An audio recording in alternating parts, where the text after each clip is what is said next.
Natif de Kinshasa, élevé dans une famille de l'élite universitaire et politique de l'époque, Nicolas-Serge Kazadi Kadima Nzouji décroche son diplôme d'État en sciences commerciales et administratives à l'Institut du Mont Amba, où il sort major de sa promotion à 17 ans. Après une première année passée à la faculté des sciences économiques à l'université de Kinshasa, il décide de s'inscrire à l'université Marienne Ngouabi de Brazzaville pour, dit-il, fuir l'encadrement encombrant de son père qu'il aurait eu comme professeur de management en deuxième année. 3 ans plus tard, il décroche sa licence en sciences économiques, option planification du développement, et se rend en France où il décroche successivement une maîtrise en macroéconomie à l'université de Reims et un diplôme d'études supérieures spécialisé à Paris 1 Sorbonne en régulation économique et politique de développement. Il intègre la direction des études de la Banque centrale du Congo en août 1991, où, très vite remarqué, il s'occupe successivement des comptes nationaux, des prévisions macroéconomiques et de la politique monétaire. À 28 ans, il est nommé conseiller financier auprès du ministre des Finances Pierre Paipai. Il est maintenu au même poste par les ministres Gilbert Kyakwama et Marco Bangouli. Durant ces années fortement secouées par une transition politique chaotique, il se distingue par son action déterminante pour sauver le pays de l'expulsion forcée du FMI, en raison des arriérés importants accumulés et de la dégradation du cadre macroéconomique et des politiques monétaires et financières.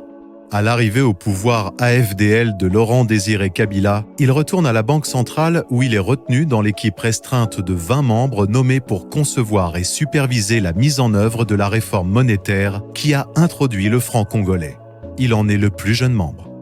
En août 1998, il intègre la prestigieuse École nationale d'administration française, promotion Averroès, où il rejoindra de nombreux hauts fonctionnaires et personnalités politiques de l'Hexagone et du monde entier.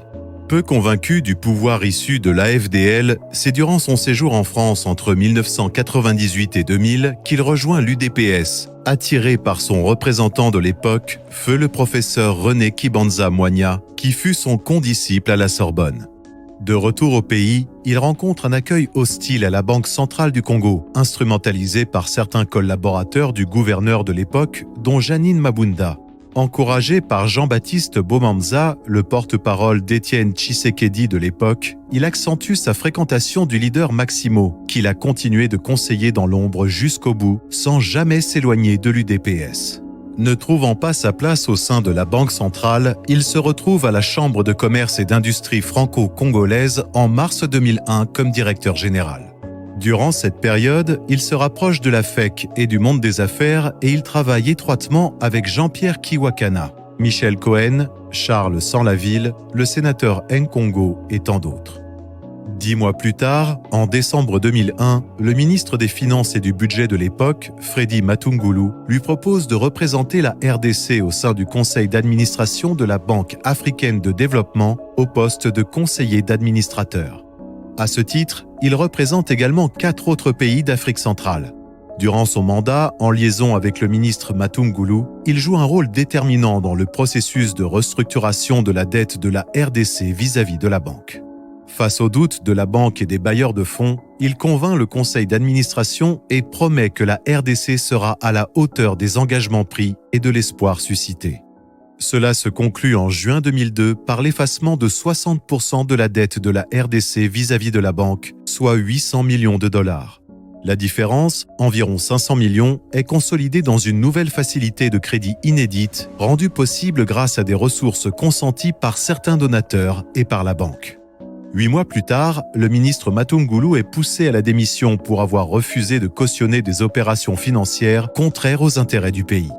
Face à l'incertitude suscitée par l'évolution de la situation politico-économique, Nicolas Kazadi démissionne de ses fonctions à la BAD pour rejoindre le programme des Nations Unies pour le développement en qualité d'économiste principal pour la Guinée et la Côte d'Ivoire, avec résidence en Guinée.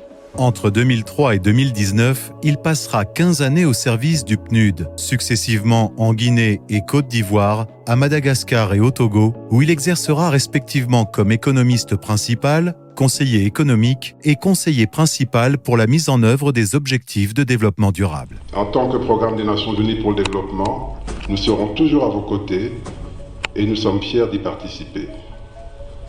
Excellence, Monsieur le Vice-Premier ministre, je voudrais simplement réitérer cette disponibilité qui est la nôtre à accompagner ce mouvement.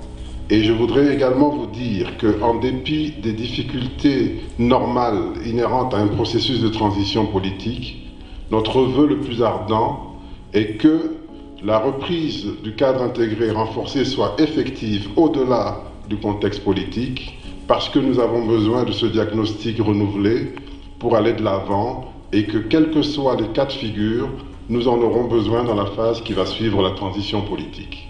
Je vous remercie. À ces divers titres, il a accompagné les gouvernements de ces différents pays dans la conception et la mise en œuvre de leurs politiques de développement et stratégies de lutte contre la pauvreté, ainsi que dans leur dialogue avec les bailleurs de fonds et le secteur privé. Il a également activement contribué au processus mondial ayant conduit à la définition par l'ONU des objectifs de développement durable en septembre 2015. Parallèlement à sa carrière internationale, au niveau du parti, après le rendez-vous manqué de 2006, Nicolas Kazadi fut le principal rédacteur du programme électoral du candidat Étienne Tshisekedi en 2011, dont le projet fut remis par ce dernier aux candidats et partis politiques de l'opposition dans la perspective d'une union derrière sa candidature face à Joseph Kabila. Se sont déclarés. Mon frère et ami Étienne Tshisekedi m'a appelé de venir ici. Il m'a remis le programme, le projet de l'Union pour la démocratie et le progrès social.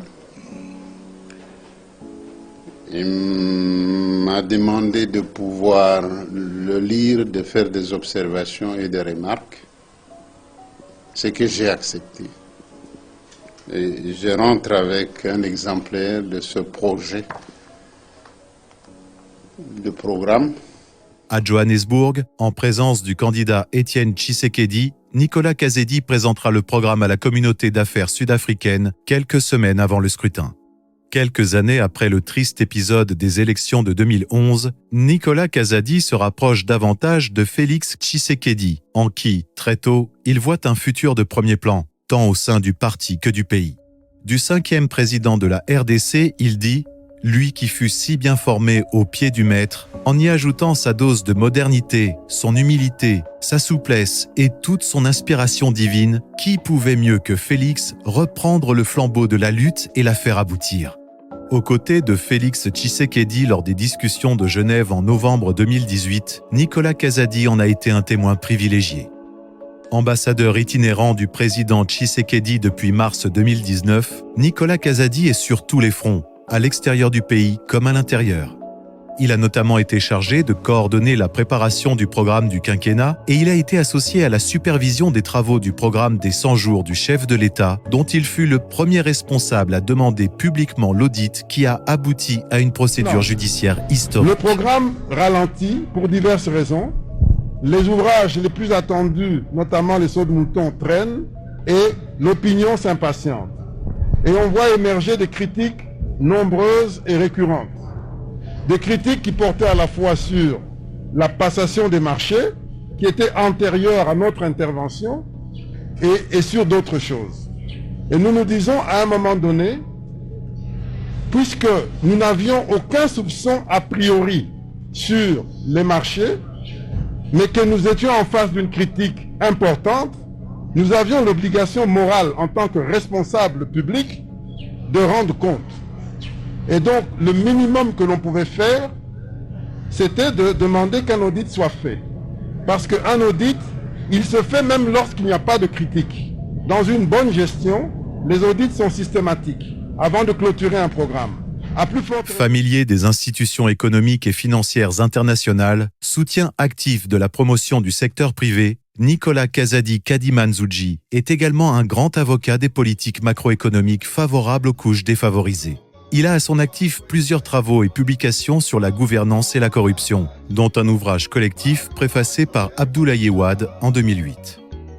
Intellectuellement dense, affable, accessible et discret, le collaborateur de Félix Tshisekedi est un réformateur, administrateur civil, économiste, financier et praticien du développement confirmé, mais également un négociateur infatigable, chrétien pratiquant, marié, et père de famille.